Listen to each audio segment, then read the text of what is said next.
We are going to attempt a pumpkin. We attempted one yesterday. I've never actually made a pumpkin in like 26 or 7 years of glass making. We made 2 or 3 yesterday because me and niece wanted one for her friend's birthday. So we're going to make a few more. Start off with a small little gather, clear glass.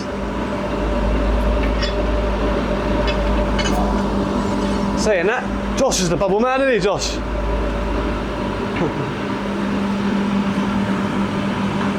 I always squash the glass off a little bit first so I don't waste so much on the pipe, because all that glass on the actual pipe goes in the bin. It's only the glass hanging off the end that goes into the product I'm making. These are transparent orange chips. These are pretty cool because as they get hot they'll change colour. If you watch as I go into the heat in the Glorio, as soon as I go into the heat they'll go dark. If you want to watch this, look. Want to watch it go into the heat. See how dark they go, straight away, look. See them going dark?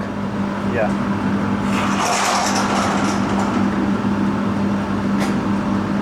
Now they're going to look like they're horrible brown colour, and tomorrow morning when it's finished out the oven and gone back to room temperature, they're going to be bright, transparent orange.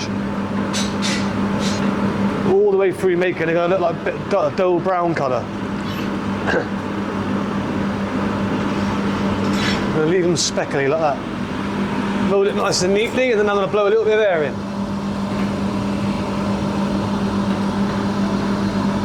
Now to get the air to go into the glass, there's a bit of a knack.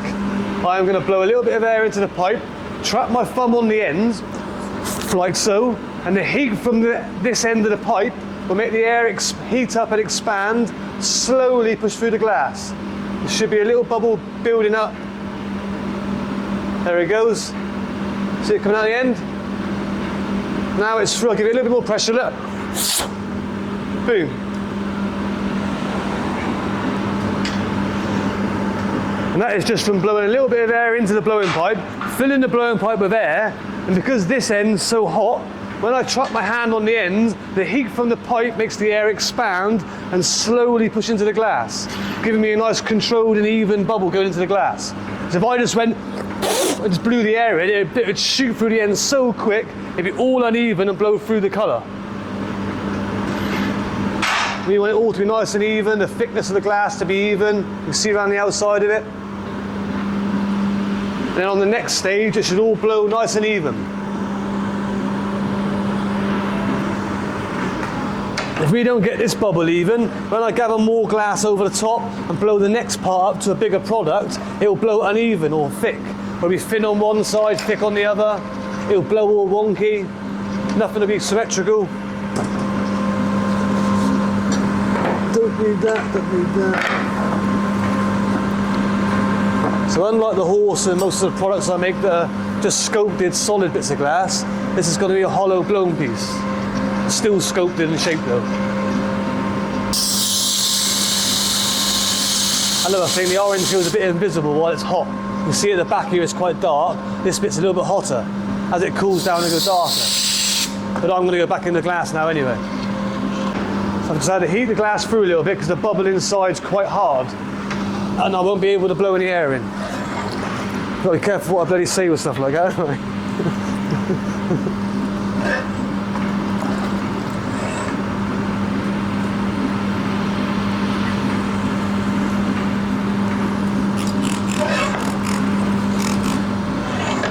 You see that silver thing over there, George? I'm going to squash it into that and blow into it in a minute, and then blow it onto that bit of black on beside it. See you then? Just go on the camera. Go in there if you can.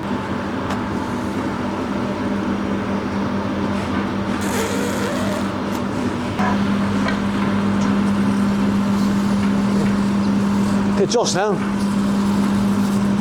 Blow, blow, blow. I do.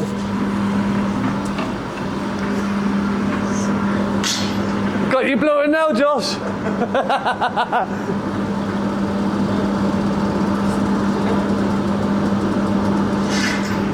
I've got to cut it in to get it off the blowing pipe. Otherwise, there's no point in making a product because it'll just crack when you try and get it off at the end. And a bit more air, Josh.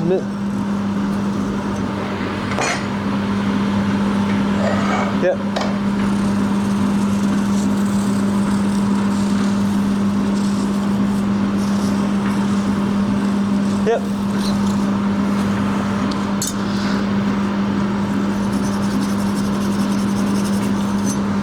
Now Josh is going to reheat it so I can shape it. It's a bit dumpy at the moment. I want to get it a bit taller and rounder. A bit more air, gently.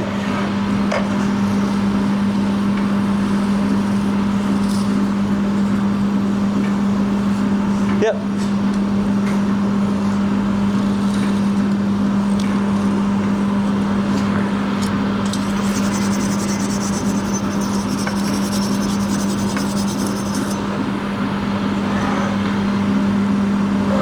Now we've got to flatten the bottom so it stands up straight. But I don't want to make it look too dumpy either, so be careful, don't push too hard, because that glass is really soft on the end.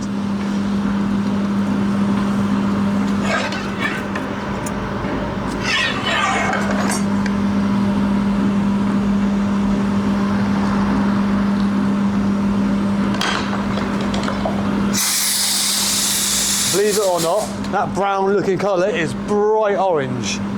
You won't see it till it cools right down. At the end, I'll dip this in water and you'll see it go bright orange. Just that end bit that goes in the bin. Let's put the little top bit on now.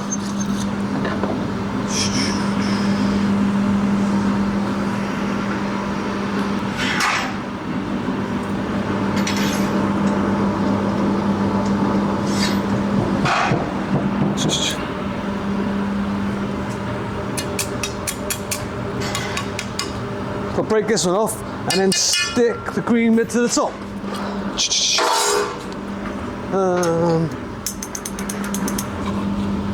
You want that to hold the finger.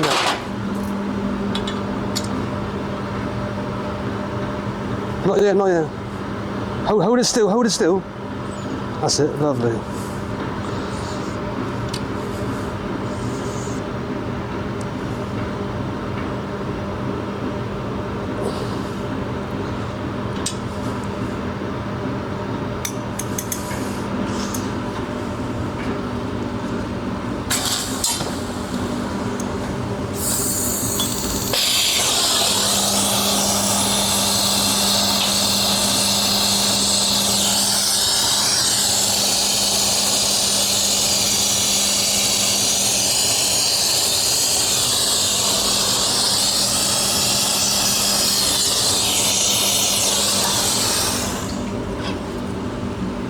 Doesn't look very colourful at the moment.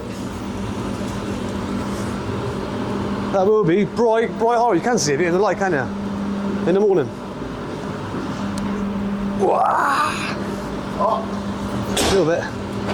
Done a fucking sound effect again, didn't I, to that? Oh. Right in the words. Saying that, I just made literally just made the dark one. That's the colour of the orange in the one I was just making. And that's the colour of the green. As you see, when it's hot, you cannot see none of those colours at all. This looks like a brown dough colour, and that just looks not green. I ain't going to give you those scientific words. That's bright orange, and it's dark and dough when I'm blowing it. Here's my first 2 or 3 attempts at making some pumpkins yesterday. I've never actually made them before. Me and niece asked me to make 3 for her friends. I thought I'll make some. We made some for the shop window. They're actually quite cool to make. I've made all 3 of them different. They've all got different greens, different tops and bottoms, until I figure out the best combination. I've just been playing around really for the last couple of days. But that's got to be the coolest one in the middle, isn't it? What do you think? I think so, yeah. That's what you just made on camera, wasn't it? Yeah, pretty much that side, I reckon. Spotty one with a different colour top. What else can I say? They're pretty cool.